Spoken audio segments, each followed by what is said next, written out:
दोस्तों, हम अक्सर कह देते हैं कि पुलिस वाले कुछ काम नहीं करते, पुलिस वाले निकम्मे होते हैं। लेकिन शायद आज की वीडियो देखकर आपका नजरिया बदल जाएगा। आज जो मैं सीरीज आपके लिए लेकर आया हूं, उसका नाम है द केरला क्राइम फाइल्स। इस वीडियो में आप देखेंगे कि किस तरह से ना सुलझने वाला केस पुलिस वालों ने 6 दिन के अंदर सुलझा दिया। तो बिना समय गवाए कहानी शुरू करते हैं। ये है शरद। ये एक पुराने से होटल में काम करता है। ये शाम को सोकर उठता है और देखता है कि नल में पानी नहीं है, इसलिए ये मोटर चालू कर देता है। फिर टंकी भरने के बाद ये मोटर बंद कर देता है और चाय पीने चला जाता है। कुछ देर बाद बारिश होने लगती है। जब ये वापस आता है तो इसके पैरों में कीचड़ लग जाता है और जब ये नल चालू करता है तो अब टंकी फिर से खाली हो गई थी। अब ये दोबारा मोटर चालू करता है। फिर ये जाकर होटल के सभी कमरों को चेक करता है कि कहीं कोई नल तो खुला नहीं रह गया।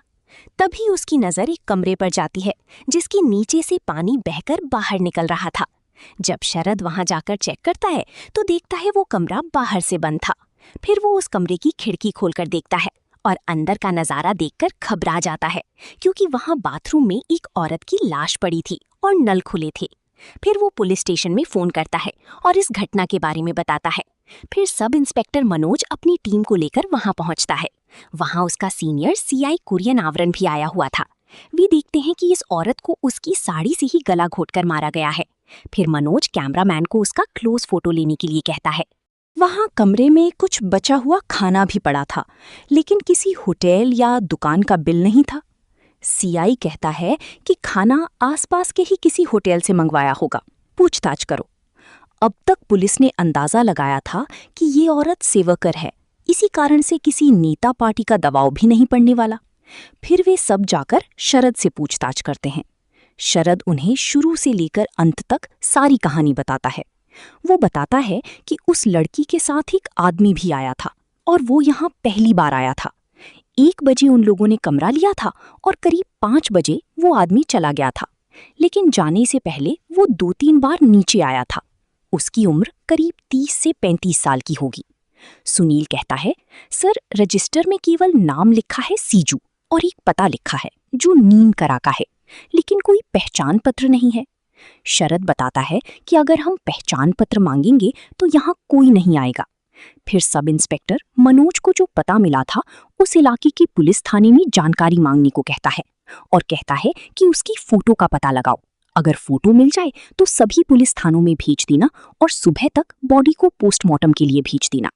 सीआई मनोज 2 सिपाही उस कमरे की निगरानी पर रखने के लिए कहता है, क्योंकि रात हो गई थी और फोरेंसिक टीम कल आने वाली थी। कोई भी सबूत के साथ छेड़छाड़ कर सकता था। अब पुलिस वाले नींद करा जाकर अपनी पूछताछ शुरू करते हैं। फिर 2 पुलिस वाले किसी लोकल पार्टी के ऑफिस में जाते हैं और पूछते हैं कि आपकी वोटर लिस्ट में सीजू नाम का कोई आदमी है क्या? वो अंकल बताता है, नहीं, इस नाम से कोई नहीं है।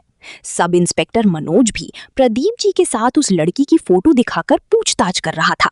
तभी एक ऑटो ड्राइवर कहता है, ये तो सपना है, धंधा करने वाली है। वो बताता है कि ये क्लूर में काम करती है। 8:30 से लेकर 10:30 बजे तक ये टैक्सी स्टैंड पर ही खड़ी रहती है। फिर सब इंस्पेक्टर उसको उसी जगह पर ले चलने के लिए कहता है। फिर वो ऑटो वाला पुलिस वालों को क्लूर ले जाता है। फिर वो कहता है, साहब आप यहीं पर रुको, मैं किसी से इसके बारे में पूछ कर आता हूँ। तभी 2 पुलिस वाले उस पते पर जाते हैं जो सीजू ने होटल में लिखवाया था, लेकिन वो पता गलत था। उधर थोड़ी देर बाद वो ऑटो वाला वापस आता है और कहता है कि उन्होंने सपना को 2 दिन पहले देखा था। वो इन लोगों के ग्रुप में नहीं है, वो लतिका के ग्रुप में है। उसे उस ऑटो ड्राइवर को लतिका का घर पता था, क्योंकि वो कई बार उसको घर छोड़ने गया था। फिर मनोज अपने सीनियर को बताता है कि सीजू का पता नकली है, हमें सपना का पता मिल गया है, हम वहीं जा रहे हैं। सीआई कहता है, वहां जो भी मिले उसको कहना कल आकर बॉडी ली जाए। फिर वे लतिका के घर पहुंच जाते हैं। दरवाजा खटखटाने पर एक लड़की दरवाजा खोलती है। वो कहती है कि माँ घर पर नहीं है, काम पर गई है। फिर वे सपना के बारे में पूछते हैं। वो लड़की कहती है कि वो ऊपर रहती है। फिर वो उन्हें सपना की कमरे में लेकर जाती है। प्रदीप अंदर जाकर कमरे को अच्छे से चेक करता है, लेकिन उसे काम का कुछ भी नहीं मिलता। फिर मनोज उस लड़की को अपनी माँ को फोन करने के लिए कहता है। फिर सब इंस्पेक्टर की नजर बाहर पड़े कचरे पर जाती है। फिर वो खिड़की के बाहर पड़ा सारा कचरा इकट्ठा करवा लेता है। उस कचरे में से उसे एक बिल मिलता है। उस बिल पर कल रात की ही तारीख थी। फिर वे उस बिल पर से पता देखकर उस दुकान पर पहुंच जाते हैं। वो दुकानदार चेक करके बताता है कि ये बिल सीजू का है। वो यहाँ पास में ही रहता है। वो एक यूनियन मेंबर है। फिर वे सब उस पते पर पहुंच जाते हैं। सुनील और वैन घर के बाहर किनारे ही खड़े हो जाते हैं ताकि वो भागे तो उसे आसानी से पकड़ा जा सके। फिर सब इंस्पेक्टर अंदर जाकर उसकी पत्नी से पूछता है कि सीजू कहाँ है। वो कहती है कि सीजू कलेक्ट्रेट ऑफिस गया है। फिर वो पूछता है कि परसों सीजू कहाँ था। वो बताती है कि परसों वो तिरुवनंतपुरम गया था यूनियन मीटिंग के लिए। फिर प्रदीप उसकी फोटो मांगता है। वो कहती है कि अभी की तो कोई फोटो नहीं है, लेकिन एक पुरानी फोटो है। फिर प्रदीप सुनील को फोन करके उसे अंदर बुला लेता है क्योंकि सीजू घर पर था ही नहीं। फिर सीजू की पत्नी एक फोटो लेकर आती है। फिर प्रदीप उस फोटो को फाड़कर आधी फोटो उसे वापस कर देता है। ये बात सब इंस्पेक्टर को बुरी लगती है। बाहर आकर वो प्रदीप को डांटता है और कहता है कि ये फोटो शरद और लतिका को दिखाओ और पक्का करो कि क्या ये वही आदमी है। अगली सीन में हम देखते हैं कि पुलिस स्टेशन के बाहर यूनियन के कुछ लोगों का प्रदर्शन चल रहा था। उन यूनियन के लोगों के बीच में सीजू भी खड़ा था और ये बात सब इंस्पेक्टर मनोज को पता थी। इतने में सुनील लतिका के पास वो फोटो दिखाने पहुंच जाता है। उसकी फोटो देखकर वो कहती है यही है वो। दूसरी तरफ प्रदीप शरद को वो फोटो दिखाने जाता है। फोटो पुरानी थी इसलिए शरद उसे ठीक से पहचान नहीं पाता और फोटो में ये भी पता नहीं चल रहा था इसमें उसका पता और नंबर है, एक बार देख लीजिए।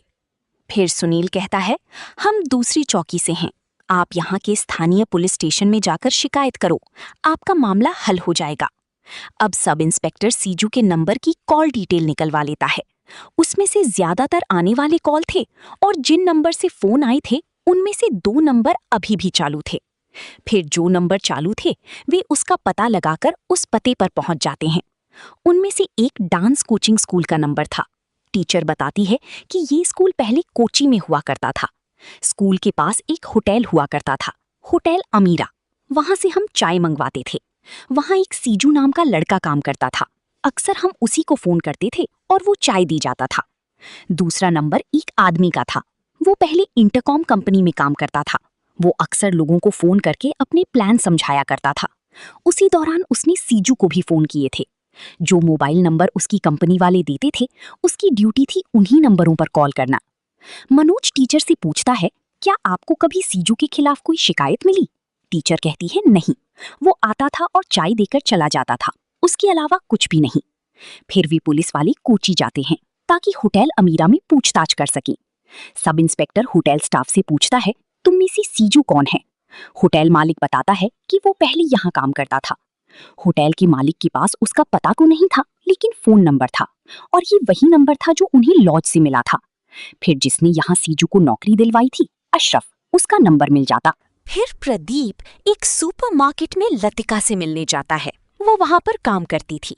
फिर प्रदीप उसे साइड में ले जाकर कहता है कि हमने सीजू को नौमो पकड़ लिया है, अब तुम पुलिस स्टेशन आकर एक शिकायत दर्ज करवाओ। वो कहती है मैंने उसके खिलाफ शिकायत नहीं की थी, मैंने तो बस मनोज सर को बताया था। सुनील कहता है लेकिन केस तो दर्ज हो गया है। लतिका उससे दुश्मनी लेने से डर रही थी।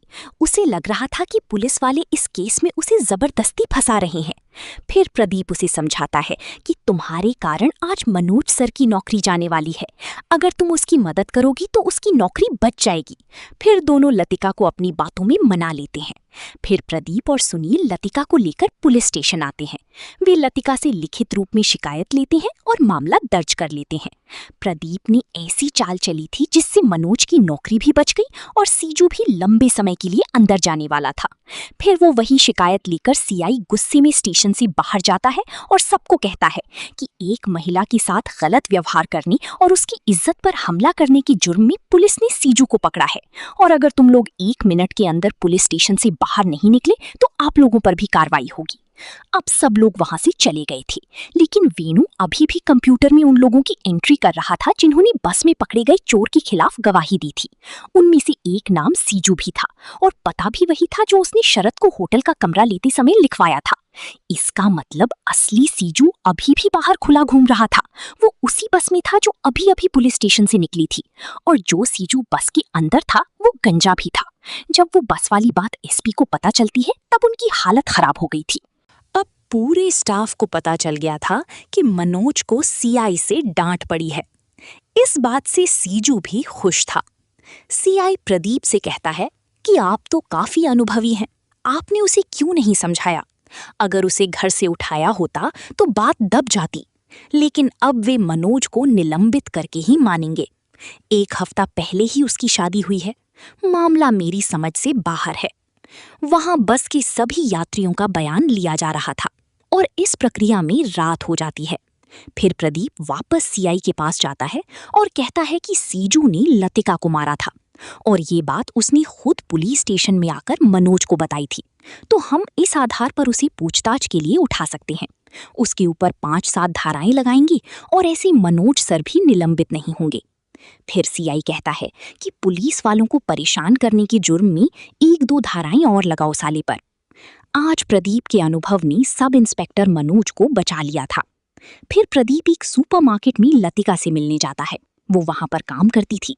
फिर प्रदीप उसे साइड में ले जाकर कहता है कि हमने सीजू को नोमो पकड़ लिया है, अब तुम पुलिस स्टेशन आकर एक शिकायत दर्ज करवाओ। वो कहती है मैंने उसके खिलाफ शिकायत नहीं की थी, मैंने तो बस मनोज सर को बताया था। सुनील कहता है लेकिन केस तो दर्ज हो गया है। लतिका उससे दुश्मनी लेने से डर रही थी, उसे लग रहा था कि पुलिस वाले इस केस में उसे जबरदस्ती फंसा रही हैं। फिर प्रदीप उसे समझाता है कि तुम्हारी कारण आज मनोज सर की नौकरी जाने वाली है, अगर तुम उसकी मदद करोगी तो उसकी नौकरी बच जाएगी। फिर दोनों लतिका को अपनी बातों में मना लेते हैं। फिर प्रदीप और सुनील लतिका को लेकर पुलिस स्टेशन आते हैं। वे लतिका से लिखित रूप में शिकायत लेते हैं और मामला दर्ज कर लेते हैं। प्रदीप ने ऐसी चाल चली थी जिससे मनोज की नौकरी भी बच गई और सीजू भी लंबे समय के लिए अंदर जाने वाला था। तो कैसी लगी ये एक्सप्लेनेशन? अपनी विचार कमेंट्स में बांटिए और चैनल को सब्सक्राइब जरूर करें। धन्यवाद।